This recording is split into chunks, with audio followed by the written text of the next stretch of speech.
दुख दर्द भव के सब मिटे, सतगुरु चरण नित से। दुख दर्द भव के सब मिटे, सतगुरु चरण नित से। गुरु भक्ति बिन कछु ना बने, नहीं सकल संतन कही। गुरु भक्ति बिन कछु ना बने। श्री सद्गुरु महाराज की जय। परमाराध्य सद्गुरु महाराज गुरुदेव महर्षि संत सेवी परमानंद जी महाराज, मंच पर उपस्थित आदरणीय फूल बाबा, ढोलबज्जा ग्राम के प्रबुद्ध सत्संग प्रेमी महानुभाव, माता एवं बहनों, आज 3 अक्टूबर है 2023 ईस्वी। हम लोग श्रीमान अशोक जायसवाल के द्वारा बुलाए गए हैं। वे मुख्य आयोजक हैं। यह जो आवास है आदरणीय दीप नारायण भगत जी, जिसके विषय में ज्ञात कराया गया, बताया गया, वो अच्छे सत्संग प्रेमी थे और कुशल प्रवक्ता भी थे, प्रचारक थे। आसपास के क्षेत्रों में संतमत सत्संग का प्रचार प्रसार किया करते थे। आजीवन गुरु महाराज के संतमत सत्संग का उन्होंने प्रचार किया है। जो हमारे सम्माननीय दीप नारायण भगत बाबू हैं, घर गृहस्थी में रह करके भी एक साधु का जीवन बिताए, बैरागी जीवन बिताए और जो पुनीत कर्तव्य होता है उसको उन्होंने निभाया है। मैं उन्हें नमन करता हूँ, प्रणाम करता हूँ। ऐसे पुण्यात्मा धर्मात्मा के तपा स्थली पर हम लोग उपस्थित हुए हैं। हम लोग जब एक साधकों के सानिध्य में आते हैं, साधकों के स्थल पर जब आते हैं, हमें ऊर्जावान होने का अवसर मिलता है। वहाँ एक प्रेरणा मिलती है। जिस स्थल पर व्यक्ति होता है, व्यक्ति का एक प्रभाव होता है। उस स्थल पर जाने से हमें भी अपने जीवन को सजाने संवारने का एक सीख, शिक्षा मिलती है। मैं कुप्पा घाट में रह रहा हूँ, जहाँ महर्षि संत सेवी परमानंद जी महाराज रहते थे, उनकी सेवा में रहता था। मैंने अपने नजरों से देखा,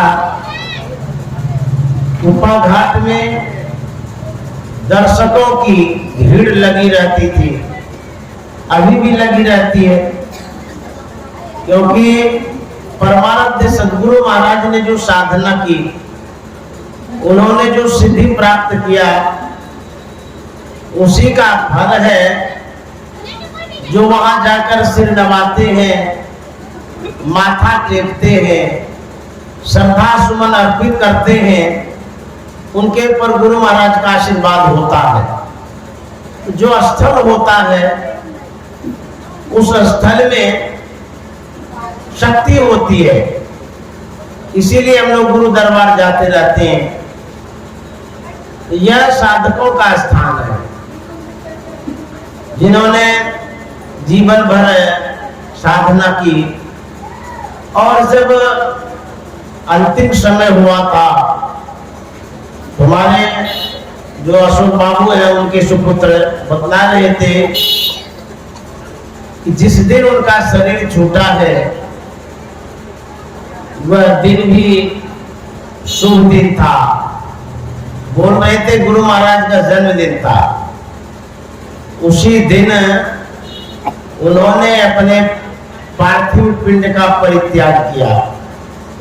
देखिए, मरने का भी एक अच्छा समय होता है, अच्छी घड़ियां होती है, अवसर आता है जिसे कि शुभ अवसर कह सकते हैं। भले ही शरीर छूटा था दीप नारायण बाबू का, लेकिन जिस दिन छूटा था वो दिन कैसा था? जयंती का अवसर, गुरु महाराज के जन्मदिन का अवसर, अर्थात वो अपने इस पांच भौतिक शरीर का परित्याग कर परमाराध्य के चरणों में अपनी जगह बना ली, वहां चले गए। ऐसा पुनीत कर्तव्य करके जो जाते हैं उनके लिए सोचने की कोई बात ही नहीं है। गुरु महाराज ने तो यहाँ तक कहा जो जीवन भर सत्संग भजन करेंगे उसको मनुष्य का शरीर मिलेगा।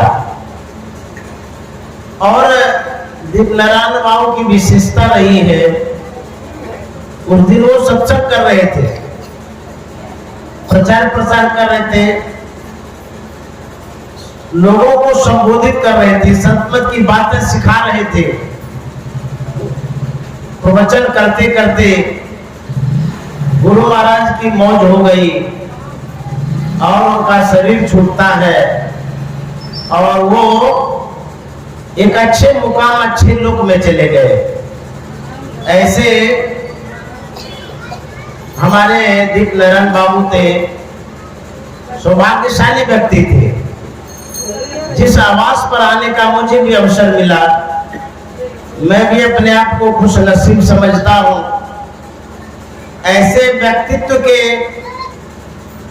आंगन में, प्रांगण में मैं पहुंच पाया हूं।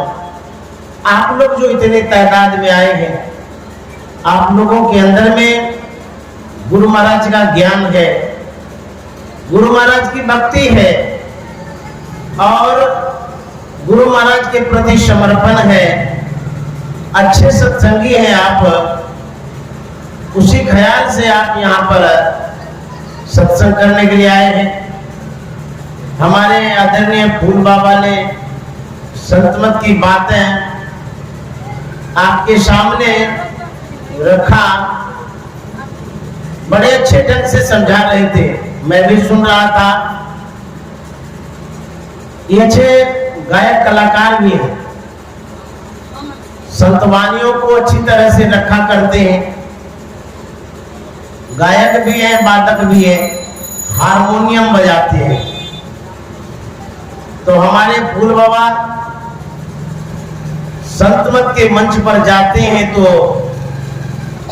सत्संग प्रेमियों को प्रफुल्लित कर देते हैं, गा करके भी, प्रवचन करके भी। हम लोग संतमत की बातें सुन रहे थे। परमानंद सदगुरु महाराज ने जो प्रचार किया, प्रसार किया, उनका क्या व्यक्तित्व रहा। हमारे बीच में वो अभी शरीर से तो नहीं है, लेकिन सूक्ष्म रूप से व्यापक है और वो हम लोगों के ऊपर कृपा बना करके रखी ही है। गुरु महाराज के विषय में जो मैंने पढ़ा है, उनके विषय में जो पढ़ करके जाना है, उन्हीं बातों को मैं आप सबों के सामने रखा करता हूं। और भी एक बात जानने को मिला कि आदरणीय दीप नारायण बाबू जो थे भगत जी, वो आदरणीय गुरु सेवी भगीरथ दास जी महाराज के साथ में सत्संग करते थे, ऐसा सुने हैं। देखिए कितने सौभाग्यशाली हैं। तो ऐसे ऐसे व्यक्तियों का संग उनको मिला था। एक बार हमारे जो राष्ट्र कवि दिनकर बाबू थे, भागलपुर यूनिवर्सिटी के वाइस चांसलर थे। जब वो कॉलेज में कार्यरत थे, उनके मन में बराबर होता था कि कुप्पा घाट के करीब आ गए हैं, इस सिद्ध पीठ में संत रहते हैं जिनकी ख्याति दूर दूर तक फैली हुई है। इतने करीब में आकर के उनका दर्शन नहीं कर पा रहे हैं, मेरा दुर्भाग्य है। यदि मेरा ट्रांसफर हो जाएगा, मैं चला जाऊंगा, फिर आना यहाँ बड़ा मुश्किल होगा। मन में बराबर होता था कि दर्शन करें, लेकिन कभी आए नहीं थे तो आने पाते थे। एक दिन संयोग ऐसा होता है, मुंगेर के प्रोफेसर साहब कॉलेज में कार्यरत थे। वो गए थे कॉलेज में काम करने के लिए। उनके मन में हुआ कुप्पा घाट दर्शन करने के लिए जाओ, लेकिन पॉकेट में हाथ दिए तो एक भी पैसा उतना नहीं था कि कुप्पा घाट जाकर के फिर घर चला जाऊं। पैसे का अभाव था, मन की बात मन में रख ली। गए प्रिंसिपल साहब के पास, दिनकर बाबू के पास गए, छुट्टी लेने के लिए गए थे। लेकिन दिनकर बाबू के मन में बार बार होता था कि कुप्पा घाट जाओ, तो मन की बात प्रोफेसर साहब से कह दिए। मेरे मन में होता है कि कुप्पा घाट जाओ, महर्षि में ही परमहंस का दर्शन करो, लेकिन अकेले जा नहीं पाता हूं। बार बार मन में होता है। प्रोफेसर साहब ने कहा कि सर, मेरा भी तो मन था जाने का, लेकिन उतना पैसा पास में नहीं है, तो मैं नहीं जा पाया।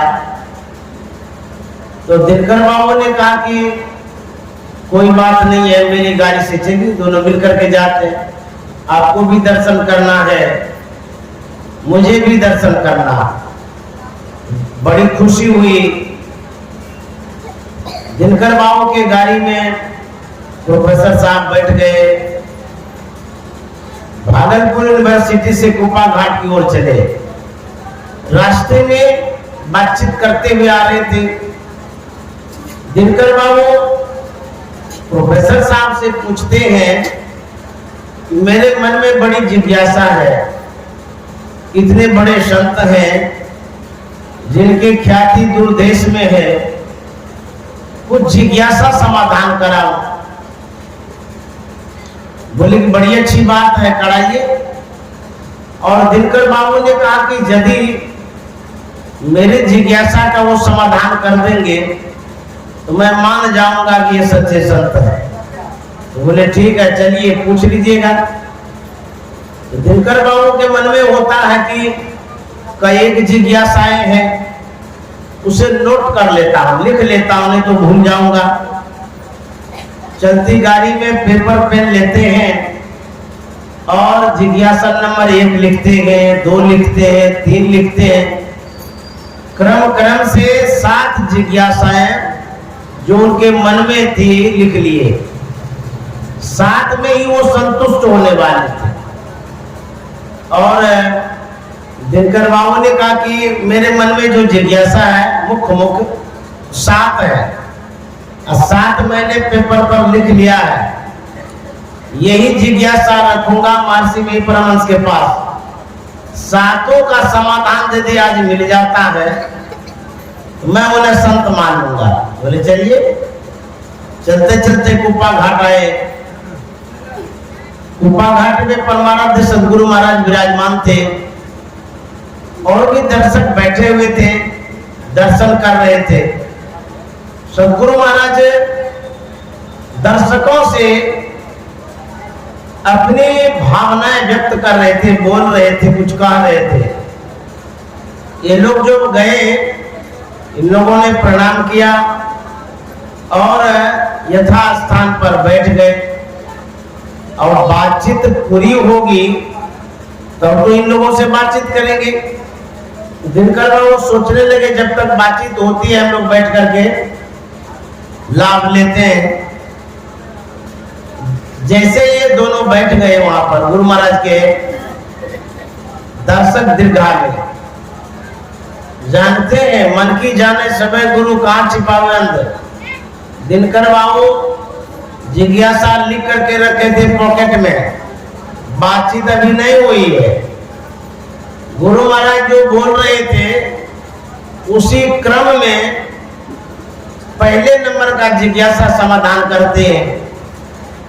जैसे ही गुरु महाराज उनके प्रश्न का उत्तर देते हैं, दिनकर बाबू तो उछल गए, बोले अरे ये कैसे हो गया, अभी तो मैंने जिज्ञासा ही नहीं किया है, हमारे पॉकेट में ये लिखा हुआ है, बताए भी नहीं है। लेकिन जो एक नंबर की जिज्ञासा है उसी का तो उत्तर दे दिए महर्षि में परम जी महाराज। प्रोफेसर साहब ने कहा कि स्थिर होकर के सुनिए, देखिए क्या होता है। अब गुरु महाराज की अंतर्यामिता, गुरु महाराज की महानता विशेषता को देखिए कि एक क्रम से उत्तर देने लगे बातचीत के क्रम में। अन्य लोगों से बातचीत कर रहे थे, दिनकर बाबू से बातचीत नहीं कर रहे थे। एक नंबर का समाधान किए, दूसरे का किए, तीसरे का किए, इस तरह से सातों जिज्ञासाओं का समाधान कर दिए बिना पूछे ही। और उत्तर देने की जो विशेषता रही है, जिस जिस तरह से एक नंबर से लिखे थे क्वेश्चन, उसी तरह से पूरे जिज्ञासाओं का समाधान गुरु महाराज करते हैं। जैसे ही सातों जिज्ञासा का समाधान होता है, दिनकर बाबू खड़े हो जाते हैं, गुरु महाराज के चरणों में नतमस्तक होकर के कहते हैं, मैं मान गया कि ये सच्चे शब्द है। हमारे गुरु महाराज मन की बात जानते थे और अंतःकरण की बात जानते थे। संत थे, उन्हीं संतों का प्रचार प्रसार किया हुआ संत मत है। भारत में बहुत संत कहलाने वाले साधु हैं, व्यक्ति हैं, लेकिन गुरु महाराज के चरित्र को जब देखते हैं, जीवन पर्यंत कोई दाग नहीं लगा है चरित्र में। जो अन्य क्षेत्रों में संत महात्माओं को हम देखते हैं, कहीं न कहीं गलतियां होती है, उनसे भूल होता है, समाज में अपकीर्ति फैलती है। लेकिन परमानंद सदगुरु महाराज को जब देखते हैं, जीवन से लेकर के मरण तक कोई वो मर्यादित कार्य से नहीं हुआ, अपकीर्ति नहीं फैली है। ऐसे महान संतों के सानिध्य में हम लोग रहा करते हैं और उनका ही ज्ञान है जो हम लोग सुना करते हैं। एक बार गुरु महाराज बरामदे पर बैठे हुए थे, सेवा में गुरु सेवी भगीरथ दास जी महाराज थे। तो गुरु महाराज बैठे बैठे अंतर्मुख हो गए। जब साधकों की चेतना सिमट जाती है तो शरीर जड़वत हो जाता है। तो गुरु महाराज जो अंतर्मुख हो गए तो गर्दन झुक गई। पूज्य भगीरथ बाबा के मन में होता है गुरु महाराज को नींद आ गई है, इसीलिए गर्दन झुक गई है। तो ऐसा करते हैं, अंदर ले जाते हैं, वहां जाकर के सुला देंगे। इसी ख्याल से भगीरथ बाबा धीरे से बोलते हैं कि हुजूर अंदर चला जाए। तो गुरु महाराज यथावत रहे। तो भगीरथ बाबा के मन में और गुरु महाराज सुन नहीं पाए, धीरे से बोले थे। फिर भगीरथ बाबा जोर से बोलते हैं, हुजूर अंदर चला जाए। जैसे जोर से बोले तो गुरु महाराज कहते हैं करे मैं तो अंदर में ही हूं, अब तुम कौन सा अंदर ले जाओगे। तो जो साधक होते हैं अंतर्मुखी होते हैं, जौन चाल संसार की तौन साधुन की नहीं, दादू जाने न कोई संतन की गति गोई। संत की जो गति है, गति में न चाल, संत महात्मा जो चलते हैं सिर्फ शरीर से नहीं चलते हैं, पैर से ही नहीं चलते हैं, बल्कि वो सूरत से चलते हैं, ख्यालों से चलते हैं, बार बार ही नहीं चलते हैं, अंतर अंतर चलते हैं। इसीलिए दादू दयाल जी महाराज ने कहा संतन की गति गोई, दादू जाना न कोई। जो कोई कहे साधु को चिन्ना, तुलसी आद कान पर देना। कोई कहे कि मैं साधु को पहचानता हूं, तुलसी साहब का तो मैं कान पकड़ता हूं। क्यों? साधु को आप कैसे पहचान सकते हैं? क्योंकि स्थूल दृष्टि से स्थूल रूपों का आप अवलोकन करते देखते हैं। संत महात्मा उतने में ही सीमित नहीं रहते हैं। कबीर साहब ने कहा है कि गुरु को मानुष जानते ते नर कई अंध। जो गुरु को मनुष्य मात्र जानता है वो अंधा है, देखने की दृष्टि नहीं उनके पास, क्योंकि सिर्फ स्थूल दृष्टि से देखता है। संत महात्मा को परखने के लिए आपको अंतर दृष्टि का उन्मेष करना होगा, भीतर की दृष्टि खोलनी होगी, तब आप पहचान सकते हैं। अन्यथा संत महात्मा को पहचानना बड़ा कठिन है। इसीलिए परमाराध्य सदगुरु महाराज की जो गति है वह अंतर्मुखता की गति है, साधकों की गति है, सिद्ध पुरुषों की गति है, महान पुरुषों की गति है।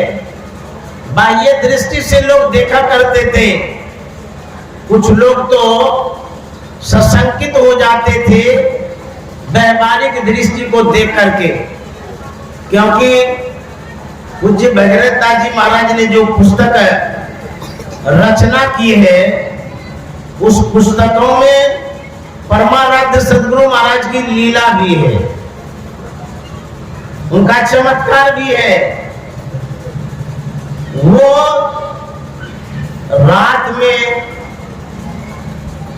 कहते थे टहलाने के लिए ले जाओ, रात में कहते थे कि हमको अभी स्नान कराओ, रात में कहते कि अभी हम भोजन लेके भोजन कराओ। ये लीला है। उन लीलाओं को देख करके जो सहयोगी साथी थे इतनों के मन में भ्रम हो जाता था, ये क्या करते हैं, अभी तो रात है। लेकिन संत की गति के विषय में शास्त्रों में भी लिखा हुआ है कि सांझ भोर दिन रैन कछु जाने नहीं। संत की जो गति है उसके लिए सांझ भोर दिन रैन का पता ही नहीं चलता।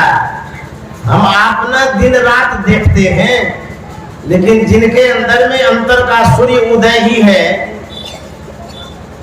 वो कैसे कहेंगे कि अभी सुबह है कि शाम है। अंधकार हो जाता है तो हम लोग कहते हैं शाम हो गया। संत महात्मा के भीतर में अंधकार होता ही नहीं, जब सूर्य उदय होता है तो उगली रहता है। तो कैसे आप कह सकते हैं कि शाम हो गया? उसी मौज में गुरु महाराज रहते थे। तो जो व्यक्ति देखते थे लीलाओं को, अपने दृष्टि से देखते थे, अपने भावों से देखते थे, तो लोग पहचान नहीं पाते थे कि ये संत की गति है, सशंकित होते रहते थे। गुरु महाराज कितने बड़े साधक थे, मैंने उनके जीवन चरित्र में पढ़ा है। एक घटना सुनाता हूं। एक अखिल भारतीय सत्संग था जिसमें बौद्ध जगत के प्रख्यात विद्वान भिक्षु जगदीश काश्यप को बुलाया गया था। बड़े विद्वान आदमी थे, कितने बड़े विद्वान थे। उन्होंने भगवान बुद्ध के ज्ञान को 3 भागों में संग्रह किया था, लिखा था, रचना किया था, जिसका नाम पड़ा त्रिपिटक। त्रिमन 3, पिटक मन पिटारी, ज्ञान की पिटारी। उतने बड़े रचनाकार थे, लेखक थे भिक्षु जगदीश काश्यप। उस अखिल भारतीय में उन दिनों ब्रह्म मुहूर्त में घंटी बजती थी ध्यान की। तो 2:45 बजे के लगभग घंटी बजी, जोर से घंटी बजी। अखिल भारतीय पंडाल में जितने सत्संग प्रेमी थे सब के सब उठ गए, हाथ पैर धो लिए, कुल्ला उल्ला कर लिए और अपने शरीर को वस्त्रों से ढक करके ध्यान में बैठ गए। घंटी जो जोर से बजी थी, भिक्षु जगदीश काश्यप की नींद खुल गई। जब वो घड़ी देखते हैं तो देख रहे हैं कि अभी तो अर्धरात्रि है। भिक्षु जगदीश काश्यप के मन में होता है महर्षि जी की कौन साधना पद्धति है, कौन सा पूजा पाठ रात में ये करते हैं, उठ करके रात में घंटी बजा दिए। अभी तो अर्धरात्रि है, सवेरा तो हुआ नहीं है। तो नींद जो खुल गई थी, ये जाते हैं जानने के लिए कि देखें कि कैसी पूजा पद्धति है इनकी। अपने कमरे से निकल करके मंच की ओर बढ़ते हैं। सब शांत होकर के बैठे थे, कुछ भी हलचल नहीं था उस समय, जबकि अखिल भारतीय सत्संग है, फिर भी इतना साइलेंट रहते थे लोग, शिष्टाचार का पालन करते थे। मंच तक गए, जहां तक वो नजर दौड़ा करके देखते हैं सब के सब कपड़ों से शरीर को ढक करके ध्यान कर रहे हैं। भिक्षु जगदीश काश्यप ने जो देखा, एकाएक उनको भगवान बुद्ध की साधना पद्धति याद आ गई। उनके मन में होता है भगवान बुद्ध के विषय में मैंने जो लिखा पढ़ा है, उसमें मैं पढ़ रहा था कि भगवान बुद्ध अपने शिष्यों के साथ रात्रि जागरण करते थे, ध्यान करते थे। यहां तो देखते हैं कि महर्षि जी के जितने अनुयायी हैं वो भी तो ध्यान ही कर रहे हैं। ये तो भगवान बुद्ध की साधना पद्धति जैसी लगती है। फिर मंच पर ही सोचने लगे, अच्छा महर्षि जी के जितने अनुयायी हैं सब तो ध्यान कर रहे हैं, लेकिन इस समय महर्षि जी क्या कर रहे हैं? अब देखिए, ये जाते हैं जांचने के लिए, देखने के लिए, परखने के लिए। जरूर परखना चाहिए, देखना चाहिए। जिनके सानिध्य में आप गए हैं, जिनके ज्ञान को आप स्वीकार करने जा रहे हैं, उनके आचरण को भी तो देखेंगे, वो करते क्या है।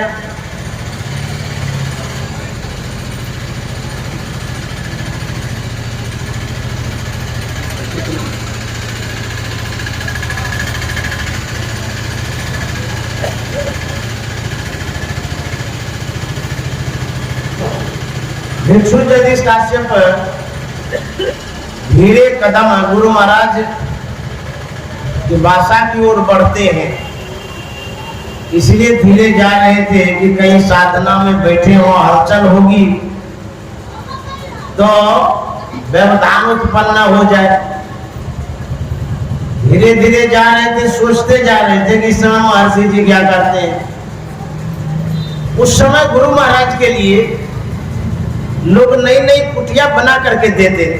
कितनी श्रद्धा थी, देखिए, नया घर फूस की कुटिया बनाते थे गुरु महाराज के लिए। नई कुटिया में गुरु महाराज को बासा दिया गया था, दरवाजा नहीं था। भिक्षु जगदीश काश्यप कुटिया के पास पहुंचे। कुटिया के अंदर वो झांकते हैं, देखते हैं कि महर्षि जी क्या कर रहे हैं। जैसे ही अंदर झांके, तो मशहरी के अंदर में उस समय 3 बजे भोर में गुरु महाराज ध्यान में बैठे थे। अब देखिए, यह देख करके भिक्षु जगदीश काश्यप इतने प्रभावित हो गए, उन्होंने कहा हमको तो महर्षि में ही के रूप में भगवान बुद्ध ही मिल गए, और कहा ही नहीं बल्कि वो संत मत से दीक्षित भी हो गए। अब देखिए, हमारे गुरु महाराज ध्यान करते थे और ध्यान करने के लिए प्रेरित भी करते थे। जब तक ध्यान नहीं करेंगे आपका कल्याण नहीं होगा।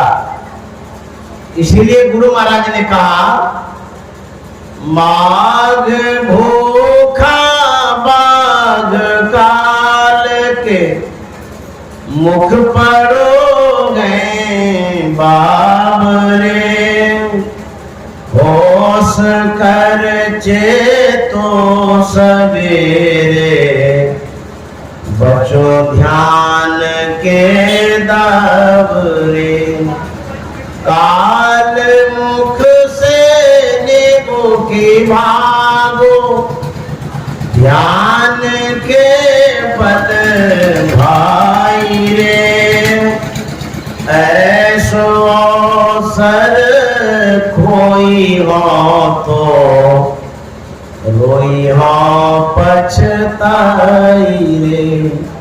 गुरु महाराज कहते हैं कि यदि आप काल से बचना चाहते हैं तो ध्यान करना होगा। जब तक ध्यान नहीं करेंगे काल के मुंह से नहीं बच पाएंगे। काल मुंह से विमुख भागो, ध्यान के बनवाए रे।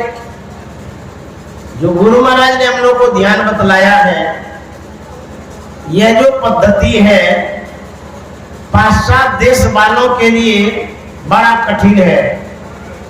उनको यह सौभाग्य प्राप्त नहीं है कि जो सर्वसाधारण को ज्ञान यहाँ बिहार में है वह विदेश में नहीं है, अमेरिका वाले को भी प्राप्त नहीं है। गुरु महाराज ने जिस ज्ञान को कहा बिंदु ध्यान विधि नाद ध्यान विधि सरल सरल जग में प्रचारित, ये बिंदु ध्यान और नाद ध्यान जो है हम आपके बीच में तो प्रकट है, लेकिन विदेश में इसकी चर्चा नहीं है, पता भी नहीं है। जीवन चरित्र से संबंधित ये घटना है। जब गुरु महाराज ऋषिकेश गए थे, महर्षि महेश योगी के पास गए थे।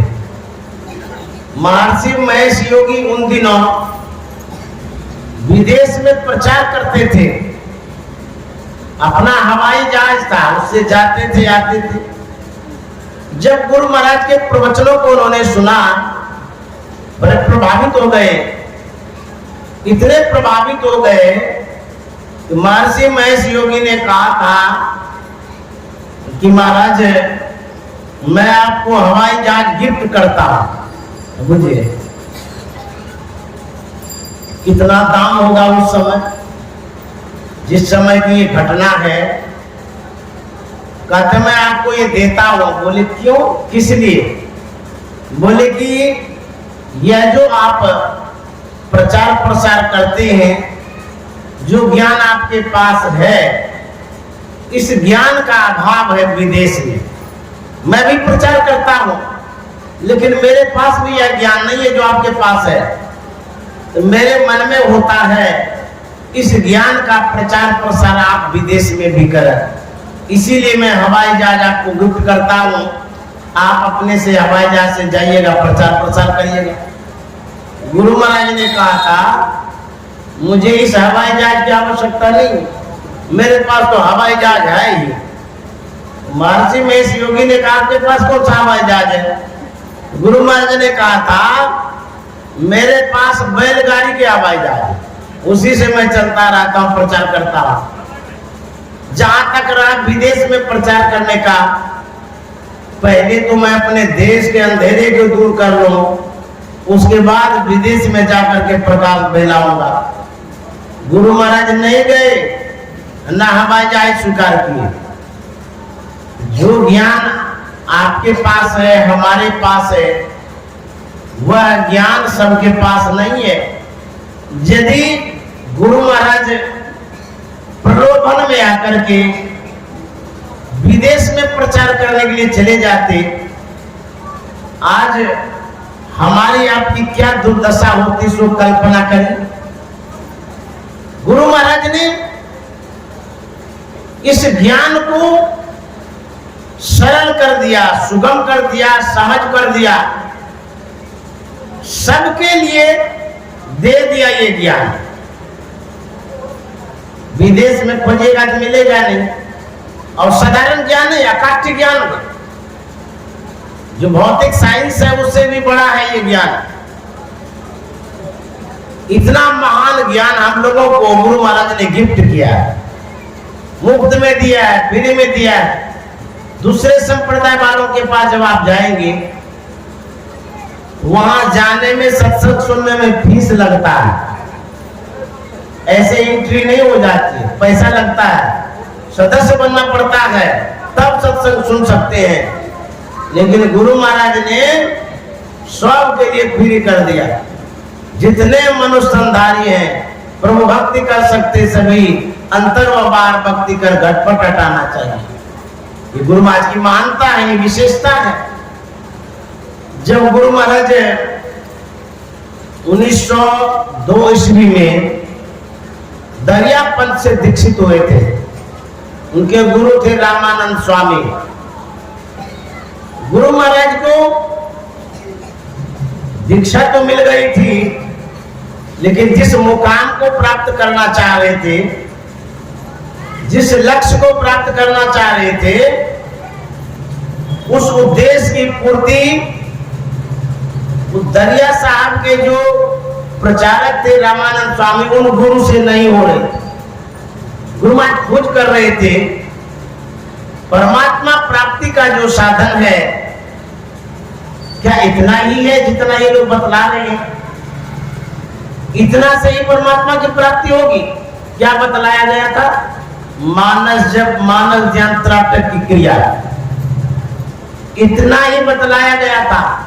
जबकि दरिया साहब के शब्दों में, संत वाणी में गुरु महाराज शब्द साधना के विषय में सुनते थे, तो जब गुरु के सामने जिज्ञासा रखते थे तो डांटने लग जाते, कहते थे जो बतला दिया गया है सो सुनो, वही करो।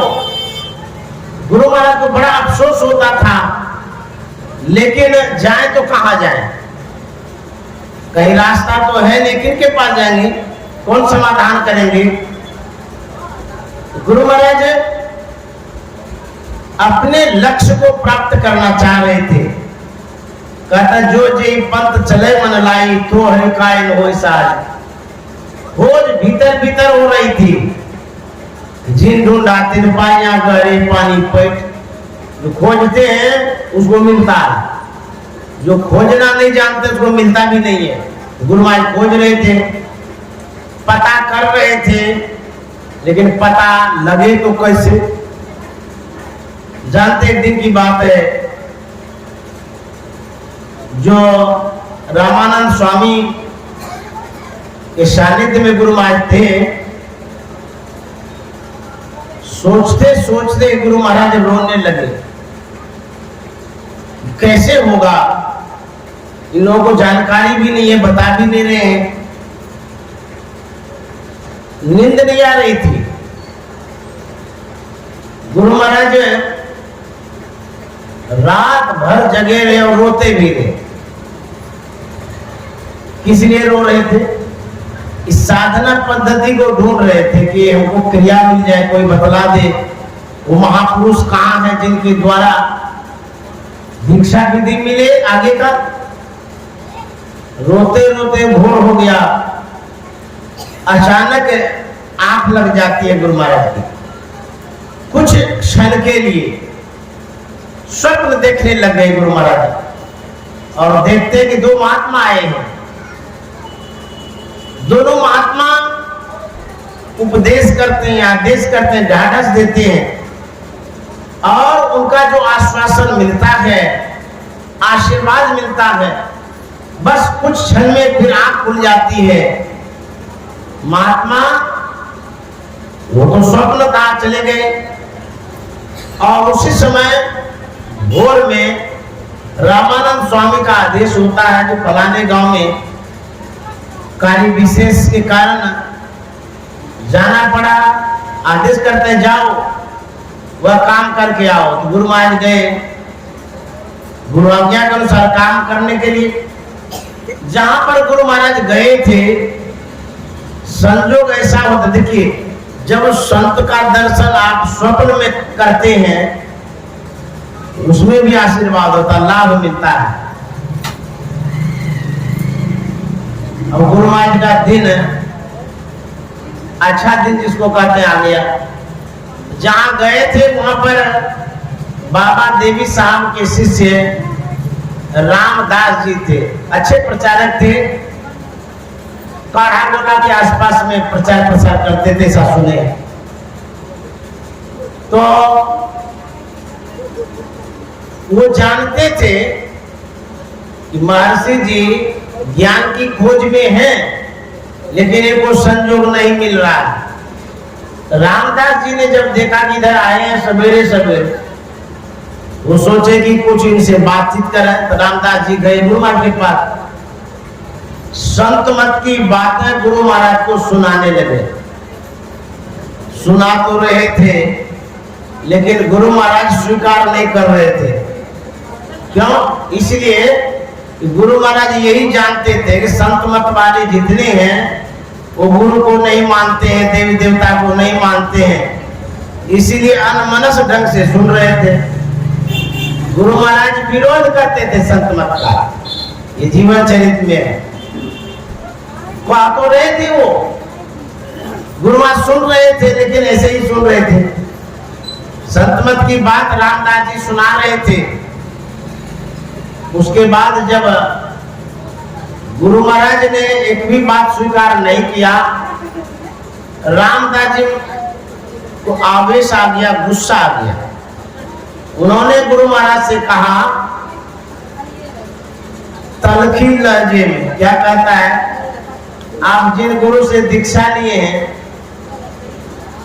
उनसे ईश्वर प्राप्ति की उम्मीद करनी असंभव है, क्योंकि उनको पता ही नहीं है और उस गुरु को ज्ञान भी नहीं है। आपको कहां से वो ज्ञान देंगे? गुरु का जो शिकायत किया, इस पर गुरु महाराज गुस्सा गए। कहते खबरदार जो हमारे गुरु जी का शिकायत किया था। और गुरु महाराज उससे अलग हो गए, गुस्सा गुस्से हो गया, वो चले गए अपनी ओर, गुरु महाराज चले गए अपनी ओर, बातें बनी नहीं। जब गुरु महाराज एकांत में होते थे तो जो संतमत की बातें रामदास से सुने थे उसको स्मरण करते थे, याद करते थे। तो गुरु महाराज के मन में होता था वो ठीक है कह रहे थे, लेकिन बातें तो बिगड़ गई, तालमेल तो हुआ नहीं। अब हम क्या करेंगे? होते होते पता करते करते ज्योतराम राय में धीरज लाल गुप्त रहते थे, वो भी बाबा देवी साहब के शिष्य थे। किसी ने कहा कि आप उनके पास जाइए, आपकी जो शंकाएं हैं उसका समाधान हो सकता है। पता लगाते लगाते धीरज लाल गुप्त के पास गए, वहां पर उनसे मिले। देखिए गृहस्थ में भी एक से एक साधक है, अभी भी संत मत की यही विशेषता है, खासियत है, चाहे वो महिला हो या पुरुष हो। जो सदगृहस्थ है वो भी साधना करते हैं।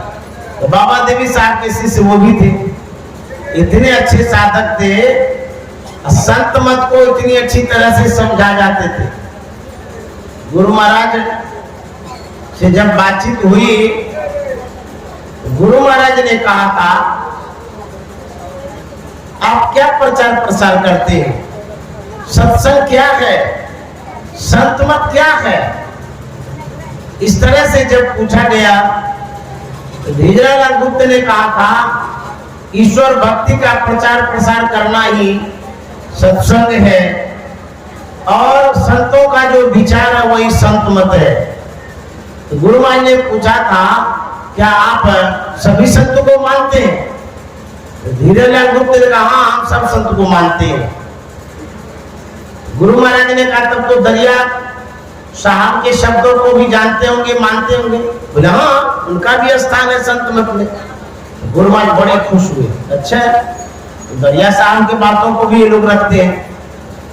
गुरु महाराज ने कहा था कि मैं संत मत पर आपसे बातचीत करना चाहता हूं डिटेल से, आप समय दीजिए।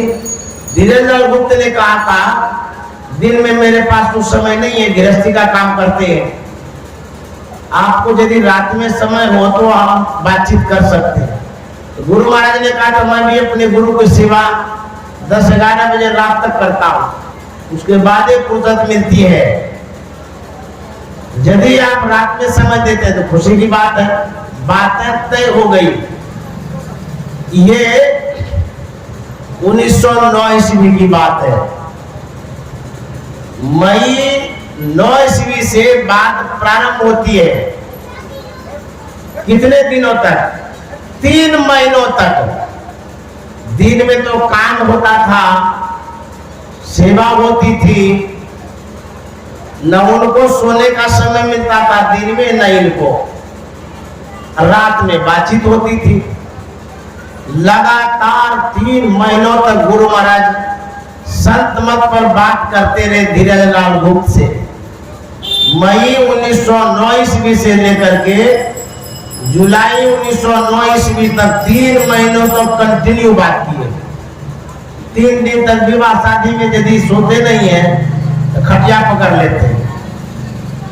कैसे महापुरुष थे, 3 महीनों तक जगे रहे और बातचीत करते रहे।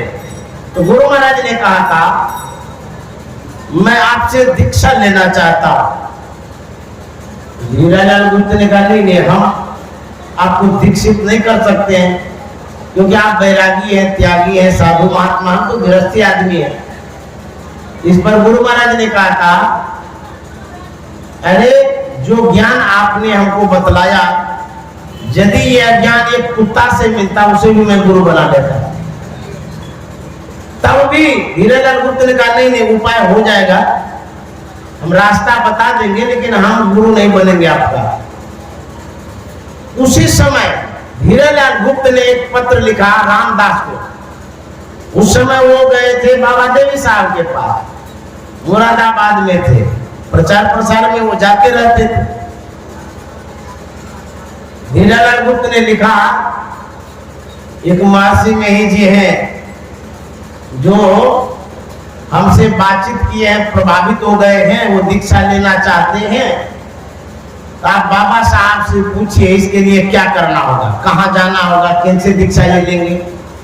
तो रामदास को पत्र गया मुरादाबाद। उन्होंने जब पढ़ा तो पहले तो भेंट हो गई थी गुरु महाराज से, उसी भावों में वो उधर से पत्र लिखते हैं कि नहीं वो अपने गुरु के भगत हैं, वो बात नहीं मानते हैं, उनको दीक्षा उक्षा नहीं दिलाना है। देखिए कितनी कठिनाई वाली बात। वहां से वो ऐसा ही पत्र लिख दिए धीरेलाल गुप्त को। धीरेलाल गुप्त जब पढ़ते हैं देखते हैं तो बात बिगड़ रही है, और क्या होगा, वही पत्र जो रामदास ने उधर से भेजा था उत्तर में गुरु महाराज को देते हैं पढ़ने के लिए। देखिए आपके विषय में क्या क्या लिख दिए और कैसे होगा। गुरु महाराज जब पढ़ते हैं तो बड़े चिंतित हो गए, अब क्या हुआ, बात बिगड़ गई है। जब भी किसी से आप मिलते हैं, किसी से बातचीत करते हैं, फर्स्ट इंप्रेशन होता है, प्रथम प्रभाव। तो पहली बार जब भी मिलिए, मीठे वचनों से मिलिए, मीठे व्यवहारों से मिलिए, चाहे दुश्मन ही क्यों न हो, कब जाने किसे क्या काम पड़ जाए। बात बिगाड़िए नहीं, सुधार करके किसी से बातचीत करिए। और गुरु महाराज बातचीत किए, गुरु महाराज को क्या पता ये भी संत मत से जुड़े हैं, बाबा देवी साहब के करीबी है। अब धीरेलाल गुप्त उस बात को संभालते हैं, क्या करते हैं, उन्होंने गुरु महाराज से कहा आप एक पत्र लिखिए रामदास को मुझसे जो भूल हो गई है मैं क्षमा चाहता हूँ और मैं संत मत को समझ गया हूँ। मैं संत मत का न्यायी बनना चाहता हूँ। मुझे दीक्षा देने की व्यवस्था की जाए। और धीरेन्द्र गुप्त बता दिए गुरु महाराज। उसी तरह से पत्र लिख दिए और वहां भेज दिए रामदास जी के पास। रामदास ने जब पढ़ा, देखिए जब आप में विनम्रता होती है बिगड़ा हुआ काम बन जाता है। आप यदि किसी से लाभ लेना चाहते हैं तो छोटा बन के रहना पड़ेगा।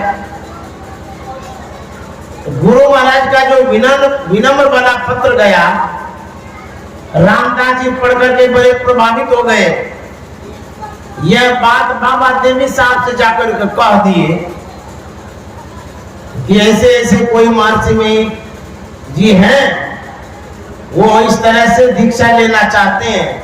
तो गुरु महाराज के विषय में रामदास ने पूरी तरह से बतला दिया बाबा देवी साहब को।